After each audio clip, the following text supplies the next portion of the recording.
Bank बंद होते ही आदित्य अपनी कार से घर की तरफ आ रहा था। घर की 23 किलोमीटर की दूरी भी दिल्ली के भारी ट्रैफिक के कारण 100 किलोमीटर से कम नहीं लग रही थी। गाड़ियों की लंबी कतार के बीच आदित्य की कार रेंगते हुई सी चल रही थी। अंधेरा बढ़ता जा रहा था। दूसरी साइड के गाड़ियों की तेज रोशनी बहुत परेशान कर रही थी। जैसे ही आदित्य ने दक्षिणी पश्चिमी दिल्ली में प्रवेश किया, सारा ट्रैफिक लगभग खत्म हो चला था। सड़क लगभग सुनसान ही थी। आदित्य गाड़ी की रफ्तार बढ़ाकर जल्द से जल्द घर पहुंचने की कोशिश में था। सहसा रास्ते के किनारे पड़ी हुई एक लड़की देखकर वो ठिठक जाता है। उसने तुरंत कार के ब्रेक लगाकर पार्किंग लाइट ऑन की और लड़की के पास जाता है। लड़की को सिर पर गंभीर चोट आई थी, इसलिए वो अचेत हो गई थी। हालांकि वो सड़क खाली ही रहती थी, फिर भी उसे पिछले 2 से 3 घंटे से किसी ने न देखा हो, ऐसा तो हो ही नहीं सकता था। अभी भी जो गाड़ियां वहां से गुजर रही थी, मात्र गाड़ी का कांच नीचे करके एक पल के लिए उनकी तरफ देखकर आगे बढ़ जा रहे थे। यह इस महान घर की महान निष्ठुरता को दर्शाती कड़वी सच्चाई थी। आदित्य ने अपनी मर्यादा में रहकर उस लड़की के मोबाइल फोन या पर्स आदि की तलाशी लेनी चाहिए, ताकि उस लड़की के परिजनों को सूचित कर सके। परंतु शायद उसे अचेत देखकर कोई चोर उसका मोबाइल और पर्स लेकर फरार हो चुका था। परेशान होकर आदित्य ने 108 नंबर पर फोन करने की कोशिश की, परंतु हर वक्त फोन एक रिंग के बाद ही कट रहा था। लड़की की हालत गंभीर होती जा रही थी, इसलिए आदित्य ने उसे उठाकर अपनी कार की पिछली सीट पर लेटाया और तेजी से नजदीकी मल्टी स्पेशलिटी अस्पताल में इमरजेंसी वार्ड में एडमिट करा दिया। अस्पताल वालों ने ही पुलिस को फोन करके इस दुर्घटना की सूचना दी। ड्यूटी डॉक्टर ने लड़की का मुआयना करने के बाद आदित्य के एक फॉर्म में दस्तखत करने और तुरंत ही 10,000 रुपए जमा करने को कहा। चूंकि वो लड़की अचेत थी और उसका कोई परिचित भी नहीं था, इसलिए आदित्य ने मानता के नाते उस फॉर्म पर दस्तखत कर दिए। अपने कार्ड से 10,000 रुपए का पेमेंट भी कर दिया था। उसने सोचा कि जैसे ही उस लड़की को होश आएगा, उसके किसी परिचित का नंबर लेकर उनके सुपुर्द कर देगा और अपने दिए पैसे लेकर वापस चला जाएगा। उस लड़की की अचेत अवस्था के कारण डॉक्टर ने इलाज से पहले एक्सरे और एमआरआई आदि की जांच कराने को कहा और फिर उस लड़की का प्रारंभिक उपचार शुरू कर दिया। चोट गंभीर लग रही थी, इसलिए डॉक्टर ने ऑपरेशन करके उसे आईसीयू में रखा था। आदित्य सारी रात बेचैनी से उस अस्पताल के गलियारों में टहलता रहा, मानो उसका कोई करीबी ही अस्पताल में भर्ती हो। सुबह होने को आई थी, इसलिए आदित्य ड्यूटी डॉक्टर को अपना नंबर देकर बोला कि इस लड़की को मैंने एडमिट कराया है, इसके परिवार से कोई नहीं है यहाँ, इसलिए मैं अपना नंबर छोड़कर जा रहा हूँ। जैसे ही इस लड़की को होश आए या कोई जरूरत पड़े तो मुझे फोन कर देना। आदित्य अपने घर आकर फ्रेश होकर ऑफिस के लिए निकल गया। आदित्य अपने माँ बाप का इकलौता बेटा था। उन्होंने बहुत अच्छी शिक्षा व संस्कार दिए थे आदित्य को। वह एक नामी बैंक में ब्रांच मैनेजर पोस्ट पर कार्यरत था। माता पिता की बहुत इच्छा थी कि किसी अच्छी सुयोग्य कन्या से शादी करवाकर आदित्य की गृहस्थी बसा दें, परंतु होनी को कुछ और ही मंजूर था। 2 वर्ष पूर्व ही एक कार दुर्घटना में गंभीर रूप से घायल होने के बाद उसी अस्पताल में आदित्य के माता पिता चल बसे थे। उनके जाने के बाद आदित्य की तो जैसे दुनिया ही खत्म हो गई थी। वो एकदम टूट सा गया था। दूर के रिश्तेदारों ने कभी कभार उसको 1-2 रिश्ते सुझाए भी, परंतु आदित्य अभी तक उस सदमे से उबरकर शादी करने के मूड में नहीं था। अब इस लड़की के हादसे ने उसे फिर उन्हीं पुरानी यादों में ला दिया था। वही अस्पताल के चक्कर, वही एमआरआई, सिटी स्कैन, दवाइयों की मारामारी, ब्लड बैंक, पैथोलॉजी के चक्कर, अंत में पहले पिताजी का और दूसरे ही दिन माँ का दम तोड़ना। आदित्य के सामने सारा घटनाक्रम फिल्म की तरह घूम रहा था। ये सब सोचते सोचते आदित्य कब अपने बैंक में पहुंच गया, उसे पता ही न चला। ऑफिस के कामों में उलझने के बाद आदित्य उस लड़की के बारे में भूल ही चुका था कि तभी शाम 4.30 के करीब उसे हॉस्पिटल से फोन आया कि लड़की को होश आ गया है, आप आकर डॉक्टर से बात कर लीजिए। आदित्य इस खबर से ऐसे खुश हुआ जैसे कि यह उसके किसी रिश्तेदार की खैरियत की खबर हो। आदित्य बार बार घड़ी देख रहा था कि कब 6 बजे और कब वो अस्पताल के लिए निकले। अमूमन आदित्य शाम 6 बजे बैंक बंद होने के टाइम के 1 घंटे बाद तक स्टाफ के साथ काम में लगा रहता था। महीने की क्लोजिंग के समय तो रात के 10 भी बज जाते थे, पर आज जैसे ही 6 बजे आदित्य ने अपने असिस्टेंट मैनेजर अनुराग से कहा कि वह किसी जरूरी काम से जा रहा है, काम खत्म होते ही ऑफिस क्लोज करवा देना। आदित्य उसी रेंगते ट्रैफिक में अपनी अधिकतम संभव रफ्तार से अस्पताल की ओर जा रहा था, परंतु उसके विचारों की रफ्तार उससे भी अधिक तेज थी। कौन होगी वह लड़की? क्या हुआ था उसे? एक्सीडेंट कैसे हुआ? उसके कोई रिश्तेदार है या वह भी मेरी तरह अकेली है? कहीं शादीशुदा तो नहीं है? अनेकों सवाल आदित्य के दिमाग में तैर रहे थे। विचारों की उधेड़-बुन के बीच आदित्य अस्पताल पहुंच गया। रिसेप्शन पर उस लड़की की डिटेल्स लेकर तेजी से उसके कमरे की ओर बढ़ा।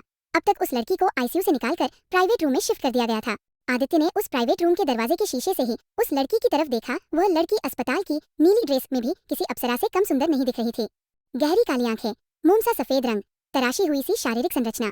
आदित्य ने शायद इससे खूबसूरत लड़की अपनी जिंदगी में नहीं देखी थी।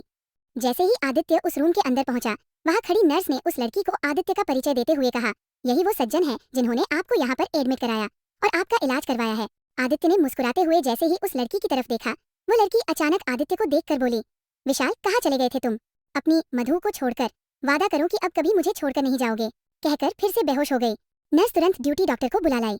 डॉक्टर ने उस लड़की को कुछ इंजेक्शन आदि दिए और आदित्य से बोले, it's a typical case of neurological disorder, इसे ठीक होने में बहुत वक्त लग सकता है। तब तक जो भी ये कहे हमें वही मानकर चलना होगा, नहीं तो इसकी जान भी जा सकती है। आदित्य ने डॉक्टर से कहा कि वह मुझे किसी विशाल नाम से बुला रही थी और खुद को मधु, शायद विशाल इसका प्रेमी या पति होगा। ऐसे में मेरी तो परेशानी बढ़ जाएगी। डॉक्टर ने कहा, फिर तो ज्यादा अच्छा है, तुम उसके प्रेमी और हमदर्द बनकर उससे उसके बारे में ज्यादा से ज्यादा जानकारी हासिल कर सकते हो। यह हमारे इलाज के लिए बहुत मददगार होगा। आदित्य ने कहा, पर ऐसा करना उसके लिए धोखा नहीं होगा क्या? कोई कानूनी अड़चन आ गई तो मैं कहीं का नहीं रहूंगा।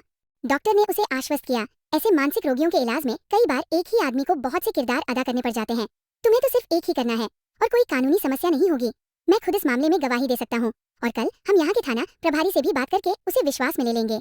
मरता क्या न करता, आदित्य उस मधुर के बेहतर इलाज की खातिर विशाल का किरदार अदा करने को राजी हो गया। लगभग 3 घंटे बाद जब उस लड़की यानी मधु को होश आया, उसके होश में आते ही नर्स आदित्य को बुला लाई। आदित्य मधु के पास स्टूल पर बैठ गया। मधु, जो कि आदित्य के आने से पहले बेचैनी से यहाँ वहाँ देख रही थी, उसके आते ही निश्चिंत हो जाती है और उसका का हाथ अपने हाथ में पकड़कर गहरी नींद में सो जाती है। आदित्य के लिए तो ये स्पर्श सिरहन पैदा करने वाला था। पहली बार किसी गैर लड़की ने उसका हाथ इस तरह से पकड़ा था। मधु की गहरी नींद में सोने के बावजूद भी चेहरे पर मीठी सी मुस्कान दिख रही थी। शायद वह कोई सुखद स्वप्न देख रही थी। इस बीच उसे नींद में सोता देखकर आदित्य ने धीरे से अपना हाथ छुड़ाने की कोशिश की तो लगा कि मधु की नींद खुल रही है, इसलिए उसने यथास्थिति बरकरार रखी।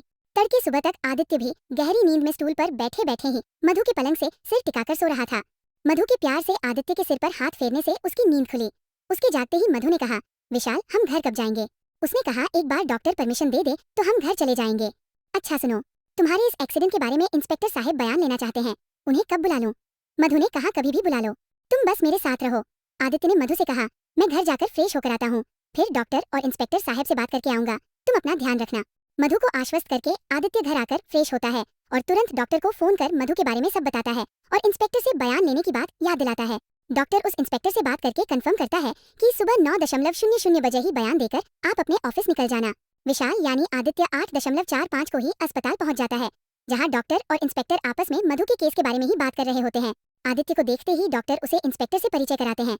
इंस्पेक्टर भी उसे कहता है कि यदि आपके थोड़ा ड्रामा करने से कोई बच सकता है तो फिर हर्ज ही क्या है, बस जो भी करें कानूनी मर्यादाओं में ही रहकर करें तो हमें कोई आपत्ति नहीं है। चलिए अब उसका बयान ले लेते हैं। डॉक्टर, इंस्पेक्टर, महिला पुलिसकर्मी और आदित्य यानी विशाल उस प्राइवेट रूम में जाते हैं। उस वक्त मधु सो रही थी, इसलिए वह महिला पुलिसकर्मी पहले अंदर आकर मधु को उठाती है और बयान देने के लिए कहती है। तो मधु कहती है कि पहले उसके पति विशाल को आने दीजिए, फिर मैं बयान दूंगी। इंस्पेक्टर, आदित्य और डॉक्टर अंदर आते हैं। डॉक्टर और आदित्य दोनों ही मधु को बयान देने को कहते हैं। पूछते हैं कि एक्सीडेंट कैसे हुआ, किसी ने जानबूझकर टक्कर मारी क्या? पूरी घटना का विवरण विस्तार से दीजिए। मधु ने कहा, 2 दिन पहले मैं अपने पति विशाल से किसी बात से नाराज होकर घर से निकलकर जा रही थी, तभी एक जगह पर तेजी से आती कार ने मुझे टक्कर मार दी, जिससे मैं बेहोश हो गई। जब होश आया तो मैं इस अस्पताल में थी। मेरा मोबाइल फोन, पर्स आदि शायद उसी घटना स्थल पर पड़े होंगे। इंस्पेक्टर सारा बयान नोट कर लेते हैं। इसके बाद वह मधु से उसके माता पिता और अन्य रिश्तेदारों के बारे में पूछते हैं, तो मधु कहती है कि ये सब आप विशाल से पूछ सकते हैं। वैसे भी इन सब सवालों का मेरे एक्सीडेंट से कोई संबंध भी नहीं है। इंस्पेक्टर डॉक्टर की तरफ देखता है। डॉक्टर उसे शांत रहने का इशारा करता है और उसके साथ कमरे से बाहर आ जाता है और कहता है कि अगर उसे कुछ भी याद नहीं है तो हम जबरदस्ती नहीं कर सकते जवाब देने के लिए। मेरे हिसाब से आदित्य के साथ रहकर उसमें सुधार होने की संभावना बहुत ज्यादा है। आप उसका आगे का बयान उसके बाद में भी ले सकते हैं। इंस्पेक्टर ने डॉक्टर से कहा कि यदि उसमें सुधार नहीं आया तो? डॉक्टर ने हंसते हुए कहा, तो फिर आदित्य को ही विशाल बनाकर बिगाड़ देंगे। वैसे भी तो वह अपने माता पिता के जाने के बाद से ही अकेले डिप्रेशन का शिकार हो रहा था। डॉक्टर की बात सुनकर इंस्पेक्टर ठहाका लगाते हुए चला गया। इधर मधु ने विशाल से कहा, डॉक्टर साहब से पूछिए न हम घर कब जा सकते हैं? तभी डॉक्टर वापस उस रूम तक आ जाते हैं और मधु से कहते हैं कि आज शाम को ही डिस्चार्ज कर दूंगा, बस तुम्हें जो दवाई लिखूंगा वह रोज समय पर लेते रहना। विशाल यानी आदित्य परेशान होकर डॉक्टर को देखता है। वह सोच रहा था कि इलाज के नाम पर डॉक्टर 10 से 15 दिन तो कम से कम एडमिट करके रखेगा, पर ये क्या, उसे आज ही अस्पताल से छुट्टी कर रहा है। फिर तो मधु की सारी जिम्मेदारी उसे ही उठानी पड़ेगी। वह मधु से ये कहकर कि शाम को ऑफिस से आकर उसे घर ले जाएगा, अपने बैंक की ओर निकल गया। उसे समझ नहीं आ रहा था कि जब मधु की याददाश्त वापस आएगी तो वो और उसका पति विशाल मेरे बारे में क्या सोचेंगे। क्या मैं उसे धोखा दे रहा हूँ? पर मैं अभी उसे सच बता भी नहीं सकता। डॉक्टर ने ही तो कहा है कि ऐसे में उसे जान का खतरा हो सकता है। ये सोचते सोचते आदित्य बैंक तक पहुंच गया। रोज की तरह ही आज भी बैंक में बहुत काम था, इसलिए आदित्य कुशलता से अपने अधीनस्थ कर्मचारियों को प्रोत्साहित करते हुए सभी काम करवा रहा था। विशेष ग्राहकों को अपने केबिन में बुलाकर चाय कॉफी की चुस्कियों के साथ उनकी समस्याओं का निवारण करने में आदित्य को महारत हासिल थी। उसका मानना था कि ग्राहक से रिलेशनशिप बनाएं तो उनका हमारे प्रति नजरिया सहयोगात्मक रहेगा, अन्यथा वह बिना फायदे के तो आपका रिश्तेदार भी आपकी कोई बात नहीं सुनेगा। कब शाम के 5:30 बज गए आदित्य को पता ही न चला। तभी उसके मोबाइल पर अस्पताल से फोन आया। फोन मधु का ही था। वह इतने अधिकार के साथ बोले जा रही थी कि आदित्य के आश्चर्य की सीमा न रही। सुनो विशाल, डॉक्टर ने डिस्चार्ज पेपर्स पर साइन कर दिए हैं। फार्मेसी और पैथोलॉजी का पेमेंट करने के बाद हम घर जा सकते हैं। तुम्हें अभी कितना वक्त है आने में? आदित्य को तो ऐसा लग ही नहीं रहा था कि वह मधु से पहली बार फोन पर बात कर रहा है। उसने मधु को आश्वस्त किया कि 7.30 तक वो अस्पताल पहुंचकर उसे घर ले आएगा। आदित्य ने हड़बड़ाहट में सारे काम निपटाए और करीब 6.15 तक अपने असिस्टेंट मैनेजर को बाकी के काम की जिम्मेदारी देकर अस्पताल के लिए निकल गया। भारी ट्रैफिक से उलझते हुए आदित्य करीब 7.30 तक अस्पताल पहुंच ही गया था। अस्पताल के बकाया बिल का भुगतान कर डिस्चार्ज पेपर्स और प्रिस्क्रिप्शन लेकर आदित्य मधु के उस रूम में पहुंचा। वहां कुछ सफाई कर्मी और नर्स का स्टाफ इनाम की लालसा से आदित्य की तरफ देखे जा रहा था। आदित्य ने अपनी वॉलेट उन लोगों को थोड़ा बहुत रुपए इनाम दिए और मधु की ओर देखकर बोला, डिस्चार्ज की सभी औपचारिकताएं पूर्ण हो गई है, बस अब इस प्रिस्क्रिप्शन में लिखी दवाओं को ले लूं, फिर हम घर चलते हैं। तभी वहां मौजूद नर्स ने कहा, सर मैडम के कपड़े दे दीजिए तो मैं चेंज करा दूं। आदित्य परेशान हो गया, ये बात तो उसके दिमाग में ही नहीं आई थी। तभी मधु ने कहा, विशाल सीधा ऑफिस से यहाँ आए हैं, इसलिए मेरे कपड़े नहीं ला सके, आप मेरे वही कपड़े पहना दो जो मैं पहन कर आई थी। जब तक नर्स मधु को उसके वो रक्तरंजित कपड़े पहनाती, आदित्य फार्मेसी में जाकर डॉक्टर की लिखी दवाइयाँ और उनका बचा पेमेंट कराया। मधु को उन रक्तरंजित कपड़ों में देखकर आदित्य को अच्छा नहीं लग रहा था। आदित्य मधु के साथ घर की तरफ जा रहा था। तभी रास्ते में एक गारमेंट स्टोर देखकर उसने कार रोकी और मधु से कहा कि अपन यहाँ से आपके लिए कपड़े ले लेते हैं। इन कपड़ों में घर पहुंचोगी तो कॉलोनी के लोग क्या सोचेंगे, इसलिए आप अंदर जाकर कपड़े को पसंद कर लीजिए, मैं काउंटर पर आकर उनका पेमेंट कर दूंगा। मधु ने कहा, विशाल तुम्हारा दिमाग तो सही है ना, इन खून से सने कपड़ों में मैं वहाँ कैसे जाऊंगी, तुम ही जाकर अपनी पसंद के कपड़े ले आओ। मजबूरन आदित्य उस गारमेंट स्टोर में जाकर मधु के लिए कपड़े लेने गया। जिंदगी में पहली बार उसे लेडीज कपड़े खरीद रहा था, इसलिए वो बहुत ही असहज था। वह ये भी जानता था कि घर पर तो मधु के लिए कोई कपड़े होंगे नहीं, इसलिए उसके लिए जो भी लेना हो अभी ही लेना पड़ेगा। उस गारमेंट स्टोर्स में पहुंचते ही सेल्स गर्ल ने सवालों की झड़ी लगा दी, सर मैडम के लिए कैसे कपड़े चाहिए, इंडियन या वेस्टर्न, कौन सा कलर वगैरह। आदित्य ने सेल्स गर्ल से मदद करने का आग्रह किया। उसने कहा कि मैडम का अभी एक्सीडेंट हुआ था, इसलिए वो ऊपर नहीं आ सकती, आप प्लीज मेरे साथ आकर कार में उनसे मिल लें और उनके लिए कपड़े सिलेक्ट करने में मेरी मदद करें, मुझे उनके लिए सभी कपड़े लेने हैं। वो सेल्स गर्ल अपने शॉप ऑनर की अनुमति लेकर आदित्य के साथ पार्किंग में पहुंची। उस सेल्स गर्ल ने अपनी अनुभवी आंखों से मधु का निरीक्षण किया और उसे कहा कि सर आपको बहुत प्यार करते हैं, इसलिए उन्होंने मुझे ये पूछने भेजा है कि आपको किस टाइप के कपड़े पसंद है। मधु से सलाह लेकर वो सेल्स गर्ल और आदित्य गारमेंट स्टोर्स पहुंचे। उसने सभी कपड़े 5 से 6 जोड़ी में लेकर आदित्य को दे दिए। उन कपड़ों के भारी भरकम बिल का भुगतान आदित्य करके मधु के साथ अपने घर की तरफ जा रहा था।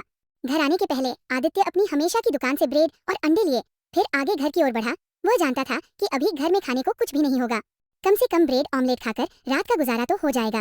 अपनी कॉलोनी में पहुंचने के बाद आदित्य ने उन कपड़ों के कुछ पैकेट्स मधु को इस तरह से थमाए जिससे उनकी आड़ में मधु के कपड़ों का खून न दिखे, और बाकी के सामान की सहायता से मधु को छुपाने की कोशिश करते हुए लिफ्ट से अपने फ्लैट तक ले गया।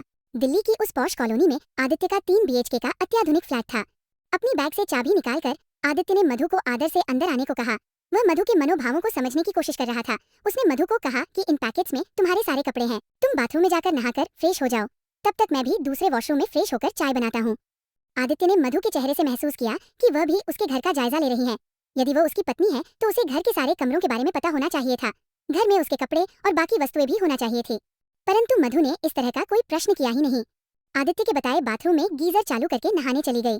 तब तक आदित्य भी दूसरे वॉशरूम में जाकर फ्रेश होकर चाय और नाश्ता बनाने में जुट गया। मधु नहाने के बाद आदित्य के पीछे किचन में आ गई। खुले हुए गीले बालों में बहुत ही सुंदर लग रही थी मधु। आदित्य अपलक उसे देखता ही रह गया। तभी मधु ने आदित्य से कहा, विशाल मेरे क्रीम और हेयर ब्रश इत्यादि कहाँ रखे हैं। आदित्य मधु की आवाज सुनकर चकित हो गया, जैसे वह किसी सपने से जागा हो। उसने मधु को आश्वस्त किया कि मैं कल सुबह सब कुछ ले आऊंगा।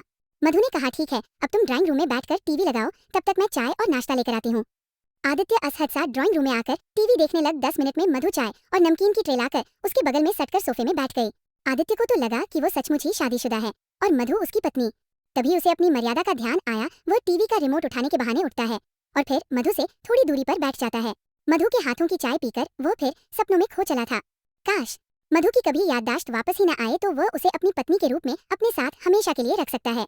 तभी दूसरे पल उसे ध्यान आया कि अपने स्वार्थवश ये सब क्या सोचने लग गया। यदि मधु की याददाश्त चली गई है तो उसे उसका नाजायज फायदा नहीं उठाना चाहिए, और उसका पति विशाल कितनी बेकरारी से इसे ढूंढ रहा होगा। आदित्य ने मधु से कहा, मधु डिनर में ब्रेड ऑमलेट बनाकर लाता हूँ। अभी तुम्हारी तबीयत खराब है और सिर का जख्म पूरी तरह से भरा नहीं है, इसलिए तुम कुछ काम मत करो, तुम्हें आराम की सख्त जरूरत है। मधु आदित्य की तरफ मौन देखती रही। आदित्य ने मधु के लिए एक बेडरूम की साफ सफाई कर उसे व्यवस्थित किया। अभी तक अकेले ही रहने के कारण आदित्य ने कभी इतनी बारीकी से अपने कमरे को भी व्यवस्थित नहीं किया होगा जितना वह अभी कर रहा था। वह कमरा व्यवस्थित करके आदित्य किचन में जाकर ब्रेड ऑमलेट बनाने लगा। मना करने पर भी मधु किचन में आ गई और किचन के सामान का निरीक्षण करने लगी। आदित्य से कागज पेन लेकर वह जरूरी किराने के सामान की लिस्ट बनाने में जुट गई। आदित्य बैचलर ही रहता था, इसलिए घर में अधिकांश जरूरी सामान का अभाव था। मधु ने बहुत बारीकी से सभी सामान जैसे जरूरी सामानों की लंबी चौड़ी लिस्ट बनाकर विशाल को दे दी। विशाल ने इतना सारा सामान पहले कभी नहीं मंगवाया था, इसलिए वो घबराकर बोला, इतना सारा सामान, इससे अच्छा है कि हम रेस्टोरेंट में जाकर खाकर आएं, या बोलो तो टिफिन लगा लेते हैं। परंतु मधु के जोर देने पर उसने ऑनलाइन शॉपिंग ऐप से सभी सामानों का लिस्ट के अनुसार ऑर्डर कर दिया। करीब 8,000 रुपए से ज्यादा का सामान था, पर क्या करें, मधु को वह मना भी नहीं कर सकता था। वो मन ही मन हिसाब लगाने लगा। करीब 50,000 का अस्पताल का खर्च, एक 6000 के कपड़े और अब 8000 के किराने का सामान, बहुत महंगी पड़ रही थी उसे ये दरियादिली। परंतु फिर भी मधु का घर में सुखद साथ उसे बहुत अच्छा लग रहा था। मधु अभी टीवी देखने में व्यस्त थी तो आदित्य अपना लैपटॉप खोलकर कुछ कार्य निपटाने लगा। हालांकि वह और मधु कोई बात नहीं कर रहे थे, फिर भी उसकी मौजूदगी से आदित्य का अकेलापन दूर हो रहा था। वरना माँ और पिताजी के जाने के बाद से तो उसे इस घर की सूनी दीवारों के साथ रहने की आदत हो गई थी। एक आध घंटे बाद जब आदित्य फ्री हुआ तो उसने मधु से कहा कि जब तक तुम्हारा जख्म नहीं भर जाता तुम उस बेडरूम में सोना, मैं बगल के बेडरूम में सोऊंगा, कुछ प्रॉब्लम लगे तो मुझे उठा देना। मधु ने एक फीकी मुस्कान के साथ आदित्य की तरफ देखा, मानो उसे उसका इस तरह अलग सोना रास न आया हो। दोस्तों, क्या मधु की याददाश्त सच में गई है या फिर आदित्य के घर में रहने की उसकी कोई साजिश है?